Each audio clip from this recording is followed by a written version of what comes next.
है ना। अब क्या है, अब जैसे पहले वचन में कह रही है कि देवी देवताओं का नित्य पूजन किया, अनेक प्रकार का पुण्य कार्य किया, तब हमें आपको प्राप्ति की। आप हमारे सदा पूजनीय हैं। हाँ हो गया, छोड़ दो, हाँ उठ गए अब।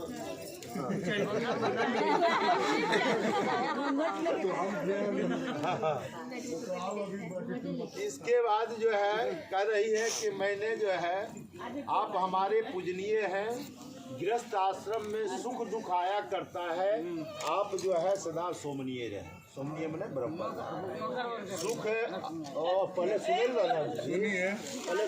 पहले बाद मजाक करिए, काहे कि 7 वचन है, इस वचन में तो एको वचन भी मान लेंगे तो बहुत फायदा होता है, समझे ना। अब इसमें क्या कर रही है कि जो है गृहस्थ आश्रम में सुख दुख आया करता है, आप सदा सोमनीय रहे।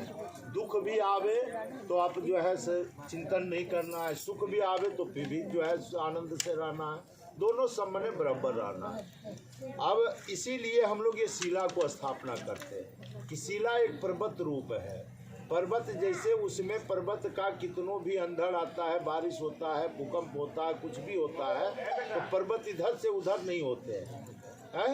इसीलिए ये शिला को स्थापना करते हैं कि जैसे ये शिला स्थापित है, इधर उधर नहीं हो रहा है, उसी तरह गृहस्थ आश्रम में सुख दुख बहुत आएंगे, लेकिन आपको इधर उधर नहीं होना। अब दूसरा वचन में कह रही कि बावली है तालाब जग चारों धाम प्रदेश और विदेश यात्रा और पर्व उत्सव में बिना मेरी अनुमति का कोई भी आज से आरंभ नहीं करेंगे। आज से कोई भी कार्य करना होगा, घर बनाना होगा, कुआं खोदना होगा, चापाकल गड़ाना होगा, गाड़ी छकड़ा लेना होगा, या किसी प्रकार की खरीद बिक्री करती है, तो दूसरा वचन में मांग रही है कि जो भी आज से आप काम कीजिएगा तो आप हमसे सलाह लेकर, है ना। अब तीसरा वचन में क्या कह रही कि व्रत उद्यापन दान करना ये स्त्रियों का सोमनीय लक्षण है। स्त्री जाति जो होती है वो दान भी अधिक करती है, उद्यापन भी अधिक करती है, व्रत भी अधिक करती है। तो उसमें पति से तीसरा वचन में कहती है कि व्रत उद्यापन दान करना स्त्रियों का सोमनीय है, इसमें आप बाधा नहीं करेंगे। यदि हम व्रत भी कर लें बिना पूछे हुए तो आप उसमें आकर के उसको बिगाड़िएगा, है ना। ये तीसरा वचन में कह रही है। अब चौथा वचन में क्या कर रही है, चौथा वचन थोड़ा सा जो है बड़ा वचन है। तो क्या कहती है कि आप अपने पुरुषार्थ से, अपने बल से जो भी कुछ रुपया पैसा गाय बैल अनाज कमा करके लावे, ये सब मेरे हाथों में दे।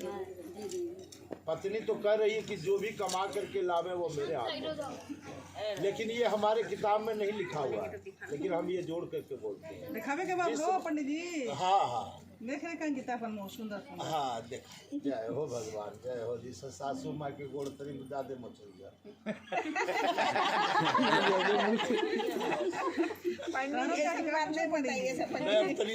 7 वचन सुना रही है, बाद एगो समझिन से गीत सुन ल, मंगल गाना गीत तो आता, लेकिन गाड़ी एकदम पुलिस बढ़िया आता।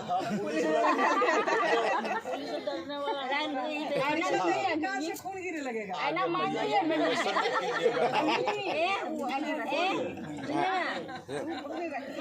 अब जो है क्या कर रही है कि जो भी अपने पुरुषार्थ से, अपने बल से जो भी रुपया अनाज पैसा कमा करके लावे, यह सब मेरे हाथों में।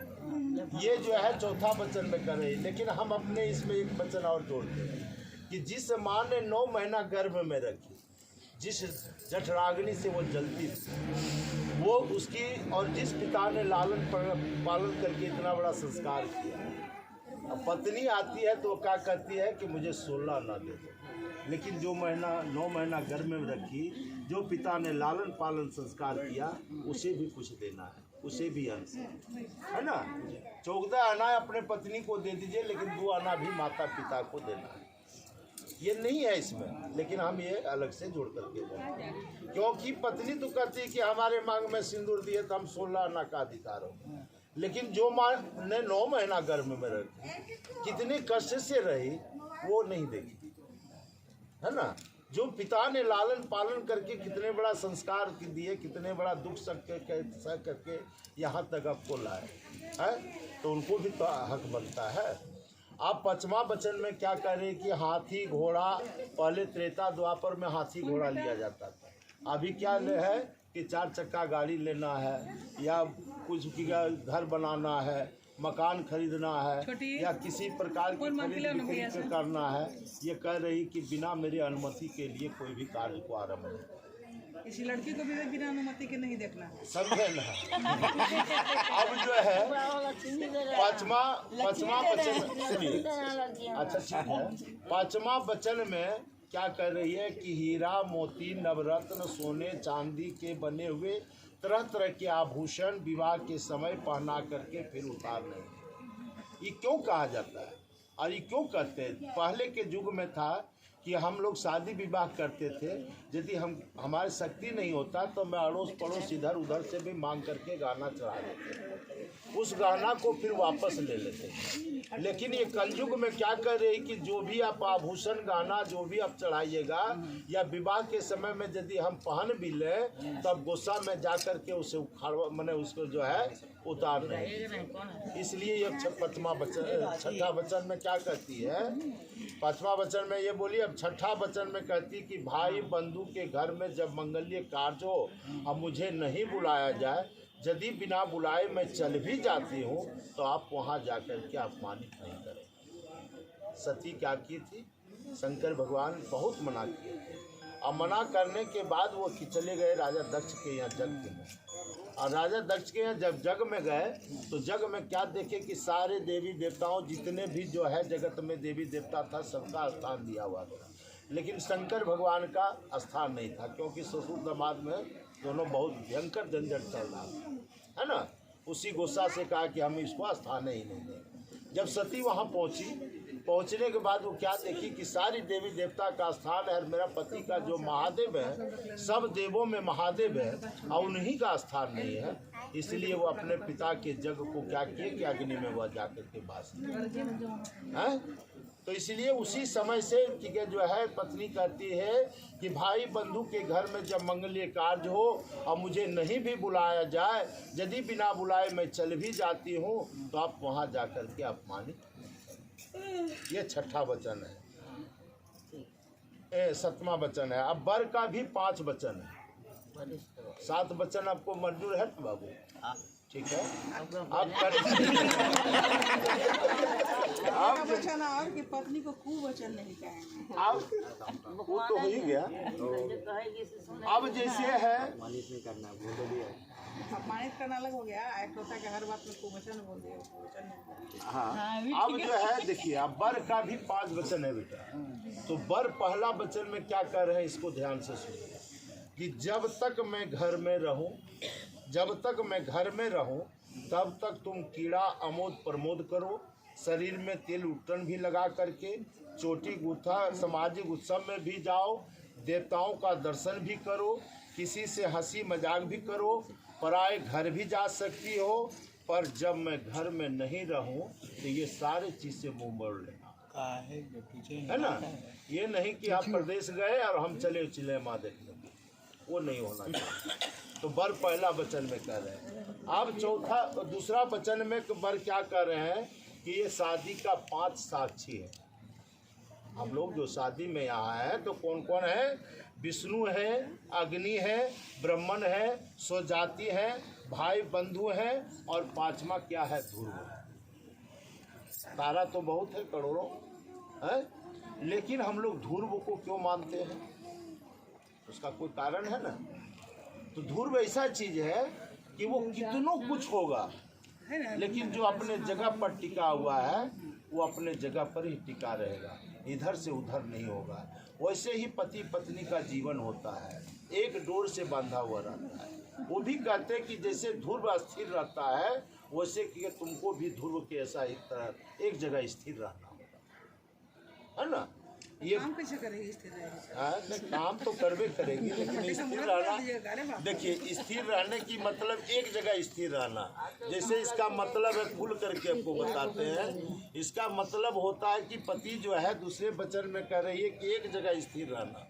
तो एक जगह स्थिर के रहने के बात है कि हमने जो एक पति रूप है, दूसरा पति को दूसरे को नजर मत डालना, इसीलिए वो कहते हैं एक जगह ऐसे स्थिर बात रहना। करेगी काम करेगी तो हाय जॉन।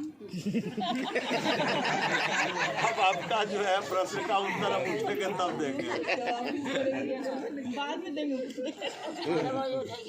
अब जो है